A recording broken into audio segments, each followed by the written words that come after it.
Salut les mini-gamers, bienvenue à Professeur Board Game. C'est Bruno, vous êtes avec les para-accompagnateurs et aujourd'hui on regarde le jeu gagnant du Lisdor 2015, El Capitan. C'est un jeu publié par Gigamic en 2015 de la conceptrice Charlotte Filono. C'est un jeu qui se joue de 2 à 6 joueurs âgés de 6 ans et plus et qui dure environ 20 minutes. Dans le jeu, le chef pirate a décidé qu'il allait prendre sa retraite et il va faire passer une épreuve de mémoire et de rapidité aux aspirants pirates qui veulent devenir capitaines. Je vous montre comment on joue et ensuite je vous dis ce que j'en pense. Avant de commencer la partie, on doit mettre de côté les 3 cartes spéciales, la tempête, la longue vue et le pavillon noir, que je vais expliquer plus tard. Et on choisit 13 cartes pour former la pioche à laquelle on va mélanger les 3 cartes spéciales. Ensuite, chaque joueur va recevoir les cartes de sa couleur, ici les bleus, et un bateau de sa couleur. Donc, pour nous, les bleus. Ah! À l'attaque! À l'abordage! Pas de quartier! Amenez-moi le trésor! Tching, tching, tching! Monsieur! Expliquez le jeu! Excusez-moi, comme je le disais, chaque joueur reçoit un bateau de sa couleur. Quand tout le monde est prêt, on tourne le sablier et les joueurs ont 1 minute pour mémoriser l'emplacement de chacune de leurs cartes. Lorsque le sablier est terminé, tous les joueurs doivent revirer leurs cartes à l'envers. Une fois que tout le monde a reviré ses cartes à l'envers, on se prépare à commencer à jouer. Le premier à revirer une carte est le joueur le plus âgé. Il prend la carte sur le dessus du paquet, la revire à l'envers et se dépêche d'enlever sa main, de façon à ce que tous les joueurs puissent voir l'image qui a été dévoilée. Dès que les joueurs voient l'image, ils se dépêchent de placer leur bateau à un endroit où ils pensent que l'image est cachée. Et ensuite, doivent se dépêcher à mettre leurs mains sur la pioche. Vous avez vu, je me suis trompé et je m'en allais vers les rondelles de pointage. C'est que je préfère les mettre sur les rondelles de pointage que de risquer de défaire la pioche. Alors, tout le monde se dépêche à mettre sa main, une par-dessus l'autre, sur les rondelles de pointage. Une fois que tous les joueurs ont mis leur bateau et leurs mains, on attribue les rondelles de pointage. La rondelle à 3 pièces d'or au premier joueur à avoir mis sa main. La rondelle à 2 pièces d'or pour le deuxième joueur à avoir mis sa main. Et finalement, le dernier à avoir mis sa main a la rondelle à pas de pièces d'or. Ensuite, on n'attribue pas tout de suite les sous. On va plutôt aller vérifier les images si c'est les bonnes. Alors, on regarde l'image. Quand on n'a pas la bonne image, automatiquement, on n'aura pas de récompense et on doit payer 1 sou au coffre. Si on a la bonne image et qu'on était le premier joueur, on reçoit 3 pièces d'or. Si on était le deuxième joueur et qu'on a la bonne image, on reçoit 2 pièces d'or. Si on était un autre joueur à part le dernier, on reçoit 1 pièce d'or. Et le dernier joueur à avoir mis sa main ne reçoit pas de pièce d'or. Et on remet ensuite notre carte à l'envers, ce que j'ai déjà fait. Et on va passer au joueur suivant dans le sens des aiguilles d'une montre. Le joueur suivant va revirer la carte et on va se dépêcher à mettre notre bateau au bon endroit et mettre notre main, ainsi de suite, jusqu'à temps qu'il n'y ait plus de cartes dans le paquet et qu'on ait fait le tour de la pioche.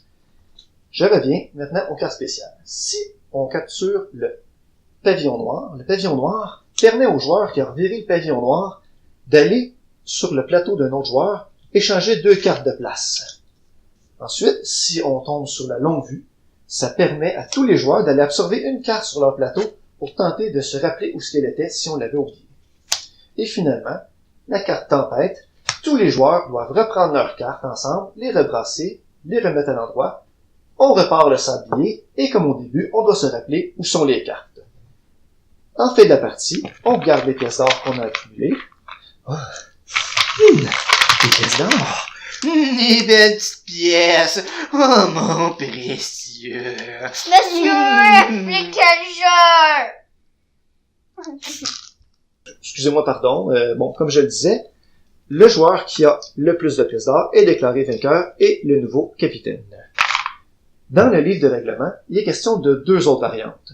La variante moussaillon, où on peut jouer avec moins d'images, on pourrait jouer avec 4 images. On recommande de ne pas aller en bas de 3 images. Avoir moins d'images permet aux jeunes d'avoir moins de cartes à se remémorer.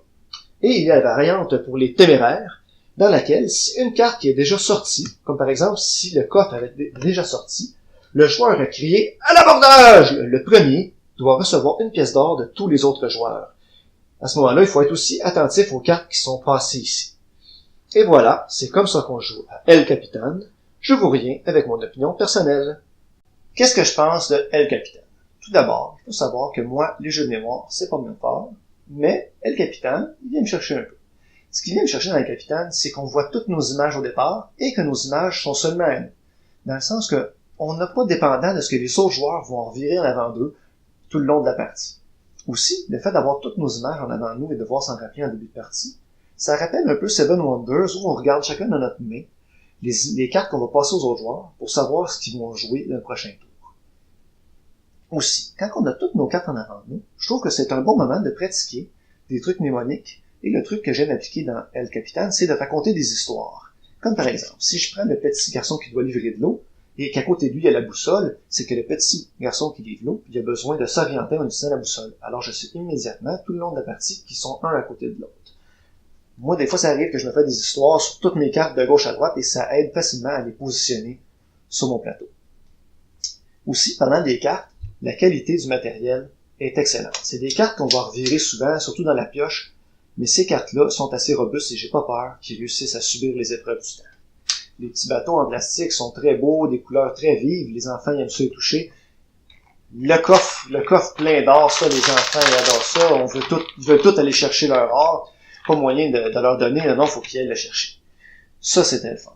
Côté négatif, par contre, c'est qu'un jeu de compétition, et où tout le long de la partie, les joueurs doivent faire preuve de rapidité. Ça met beaucoup en évidence les écarts d'âge, comme mon garçon de 9 ans, lui est très rapide pour se rappeler les cartes et mettre son bateau. Si, par contre, ma fille de 7 ans, elle, un petit peu moins rapide, doit prendre un petit peu plus son temps pour réfléchir où ce que ses cartes sont.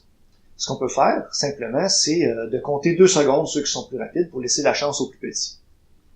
Ou si on applique un peu la règle moussaillon qui est dans les règlements, on peut laisser le plus jeune choisir les cartes qui vont être dans la pioche. Ça peut être un nombre plus petit, par exemple 5. Ils choisissent 5 cartes qu'ils mettent dans la pioche sans le dire aux autres, et en cachette, observent ces 5 cartes où ce qu'ils sont, tandis que tous les autres joueurs ont, eux, toutes les cartes en avant d'eux et doivent mémoriser leur position, sachant pas lesquelles sont dans la pioche. C'est un petit peu plus de travail de la part des plus jeunes, mais ça peut apporter un certain équilibre.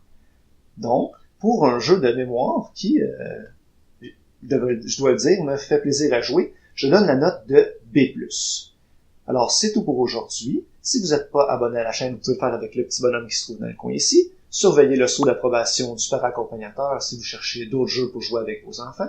Vous pouvez nous suivre sur Facebook, Twitter et Instagram. Venez aussi nous visiter sur le site passionboardgame.com où il y a plein de contenu pour vous. Et sur ce, je vous dis à la prochaine les mini-gamers et continuez de gamer!